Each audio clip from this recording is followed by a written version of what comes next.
Magandang buhay mga kabutingting, meron tayong gagawin dito na isang Oppo A5s. Ang problema nito, nagagamit lang siya kapag nakasaksak yung charger. Ayan o, pakita natin na kung ilang percent siya. Makikita natin dyan na merong karga. Ayan o, 39%.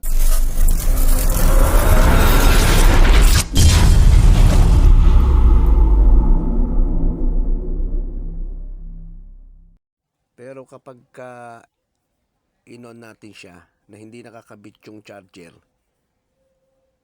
maglalabas siya ng logo na Oppo, tapos mamamatay siya ulit. Ayan, tingnan nyo. Ayun, namatay na siya, di ba? Kapag ganyan ang issue, hindi battery yan. Ang problema niyan yung kanyang fuse. Ayan o, ayan sumindi. Pero isubukan nating isaksak ulit yung charger. Makikita natin na meron siyang karga. Ayan o, tingnan nyo meron siyang karga na 39%. Ayan. Okay. Diba? At kapag inon nyo siya, na nakakabit yung charger, ayan o, bubukas siya. Magagamit mo. Ayan ang issue niyan. Mag-o-open siya. Ayan o, masaswipe mo siya. Magagamit mo, pero nakakabit yung charger. Ayan. Kaya ang gagawin natin ay yung kanyang fuse battery resistor ang ating tatanggalin. Kaya simulan natin mga kabutingting.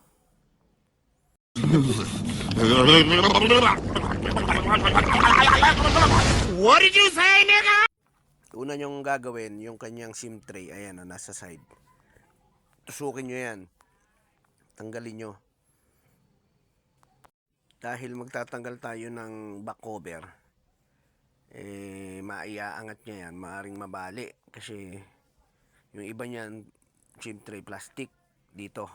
Ayan, gumamit kayo ng manipis, tapos kung kaya nyo nang kukuhin tulad ng ginagawa ko, kuko na lang pang angat nyo. Yan, wala namang fingerprint yan kaya wala kayong kung anong iingatan dyan. Ayan o, angat natin. Ayun. Tapos ngayon ang gagawin natin, magtatanggal tayo ng board cover dahil iaangat natin yung flex ng battery at tatanggalin natin yung mismong battery sa pagka andoon sa battery sa kanyang sa board ng mga parts niya ang ating pakay, yung kanyang fuse resistor ang ating tatanggalin dahil yun ang salarin kaya namamatay sindi yung ating unit. Ayan, angat natin yung board cover. Yun, para itabi lang natin.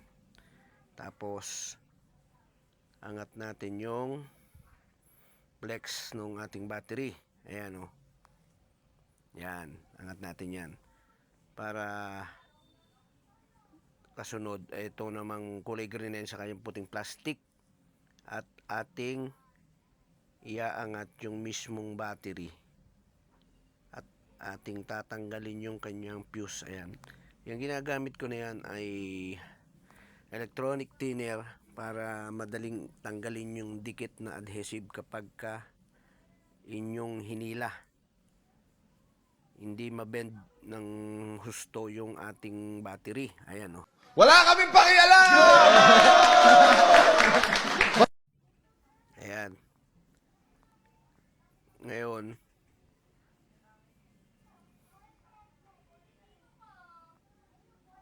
itong battery na yan, ang tatanggalin natin yung kanyang fuse dito. Gumamit kayo ng cutter. Ang kulay didilaw na yan, thermal tape ang tawag dyan. Yan. Tanggalin nyo yan, palitan nyo na lang ng bago. At andito sa may kulay dilaw na tape na yan, yung nakailalim, yung ating tatanggalin na fuse. Ituturo ko sa inyo para makita nyo kung alin yung fuse na sinasabi ko. Ayan o. Dahan-dahanin lang natin. Ayan.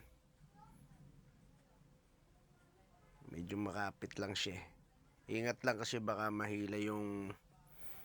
masira yung BMS ng ating battery. Ayan. Malapit na.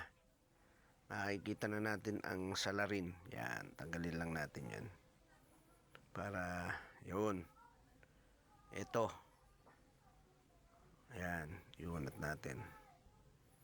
Para makita natin ng mabuti. Ayan. Ito. Ayan yung kanyang fuse battery. Ayan o. Yan tinuturo ko na yan. Yan ngayon ang tatanggalin natin. Gagamit tayo ng ayan o, ng flux para madali natin siyang tanggalin. At gagamit din tayo ng soldering iron para matanggal natin. Ngayon gagamit tayo ng hot air para madali nating maiangat yung ating fuse resistor. Ayan o. Matanggal natin siya ng maayos. Ayan. Tamang init lang. 300. Ayan. Tansyahin nyo lang. Ayun, natanggal na natin. Ayan o. Ito yun, napakaliit. Ang tawag naming mga technician dyan ay kuto. Napakaliit niya. Yan ang salarin kung bakit nagpapatay-patay sindi ang inyong mga gadget, ang ating mga gadget.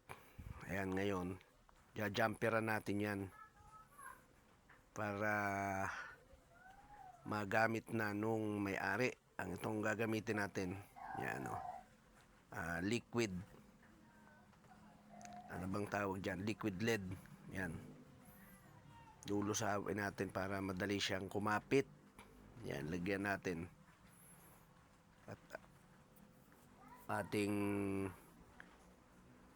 panghinang naman ang gagamitin natin yan, soldering iron. Ayan o. At para kumapit siyang mabuti. Ayan. Pwede rin hot air, pero ako pagka ganyan, soldering iron ang ginagamit kong pang jumper. Ayan. Konti na lang. Ayun. Ayos na. Yun, smooth na yung ating unit. 2 hours later. Ayan, ito na yung pinali. Ayan o. Yung ating ginamper.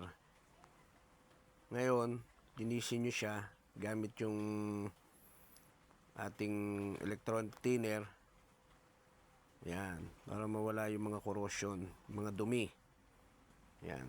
Tapos check nyo mabuti bago nyo lagyan ng thermal tape. Ayan. Lagyan natin ng paikot para ayan. Tapos ibabalik na natin at ating bubuuin na yung ating ginawa. Sisindi natin yung ating unit na ginagawa na wala ng charger. Ayan.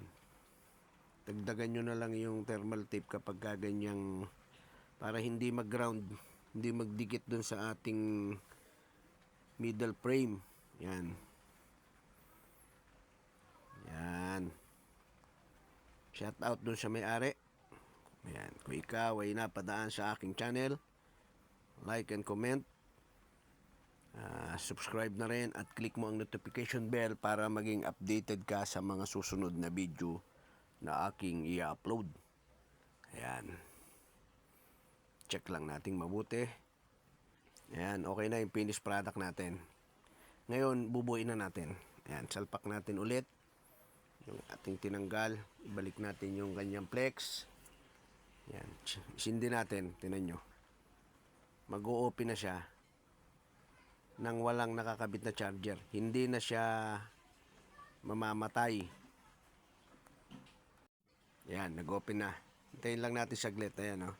Kanina lalabas na yung logo, di ba? Tapos mamatay na siya. Ayan, oh. Makikita nyo dyan na nag-open na siya.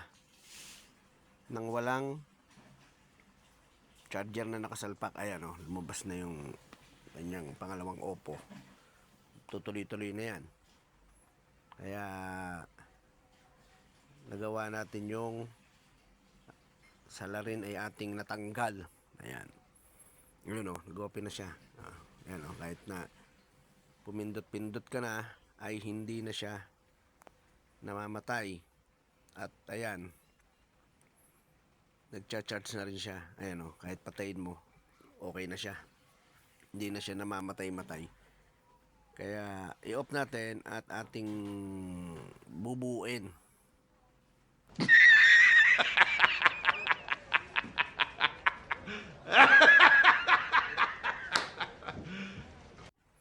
Yan, kabit natin yung ating tinanggal na mainboard cover. Tapos ibalik natin yung mga tornilyo. Yan. Para mabuo na natin yung ating ginawagawang gadget. Yan. Kabit lang natin at makikita natin ng resulta, na napakagandang resulta, na magagamit na yung unit. Hindi na siya parang Christmas light na nagpapatay sindi. Ayan, diba? Ayos na. Hindi na lang kakabit natin. Ayan. At ating ibabalik yung kanyang board cover. At taka yung kanyang SIM tray para walang maging problema. Ayan. Okay na. Ayan. Kabit na natin yung board cover. Unahin nyo sa ibabaw na ganyan. Tapos di nyo sa tagliran. Sa ilalim. Sa side ulit. Tutunog yan kapag nailapat nyo ng mabuti.